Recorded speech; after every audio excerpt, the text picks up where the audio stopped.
تو پھر کیا ہوا کہ وہ بادشاہ کے مصاحب میں تھا، وہ ان کی جو جتنی بھی خواتین تھیں ان کے ساتھ ان سے لذت حاصل کرتا تھا، اور پھر اس شہزادی کا ہار گم ہوا۔ قصہ مختصر کہ اس نے اس حکم دیا بادشاہ نے کہ تلاشی لی جائے سب کی، تو اب وہ چھپ گیا کہ کہیں جب میری تلاشی لی گئی تو میں تو ظاہر ہو جاؤں گا اور میرا جو ہے وہ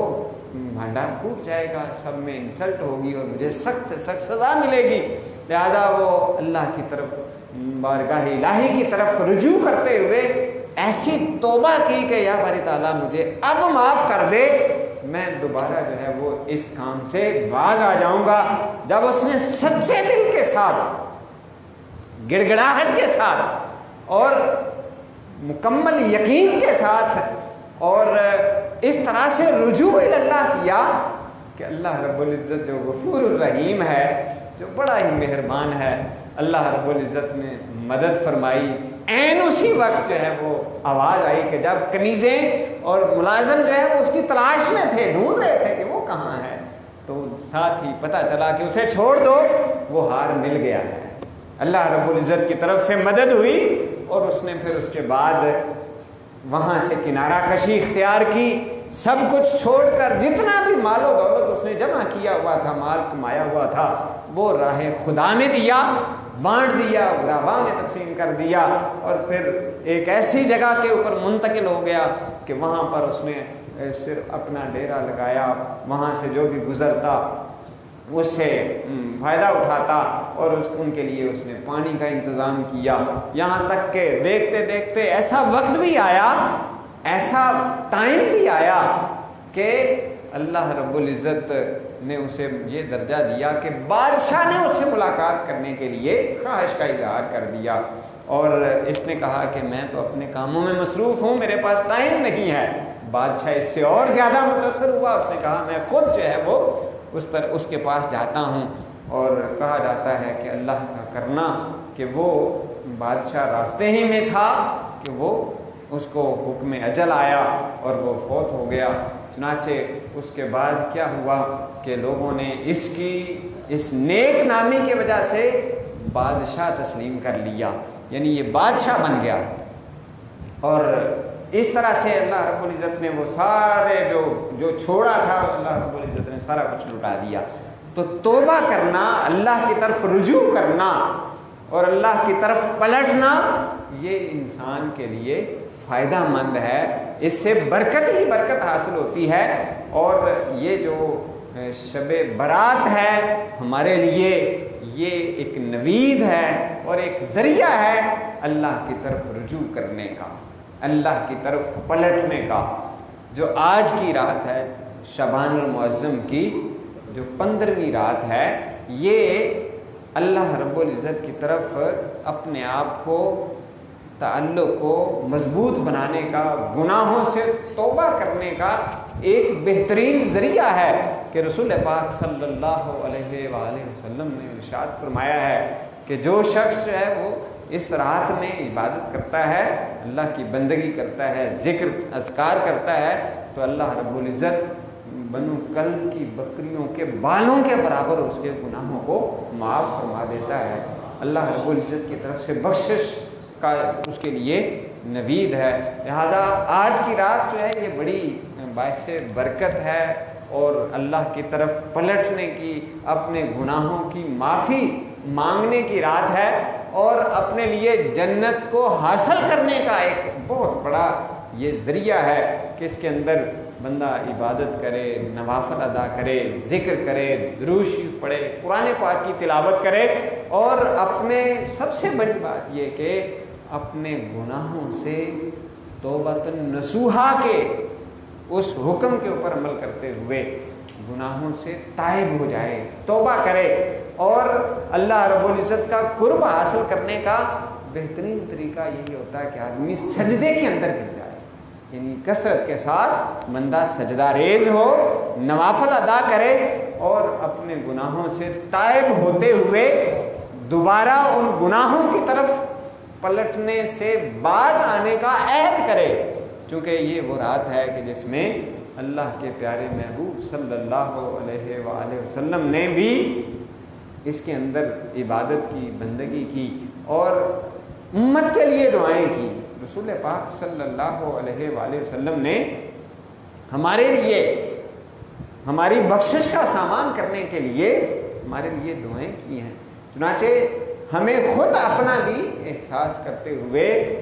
اپنے آپ کو اللہ رب العزت کی طرف رجوع کرتے ہوئے، اپنے گناہوں سے تائب ہوتے ہوئے اللہ کی بندگی کرنے کی طرف اپنے آپ کو مائل کرنا چاہیے۔ آج کی جو ہماری یہ جو محفل ہے رات کو، اس کے اندر بھی ہم انشاءاللہ العزیز قاری صاحب اس میں صلاۃ التسبیح بھی پڑھاتے ہیں،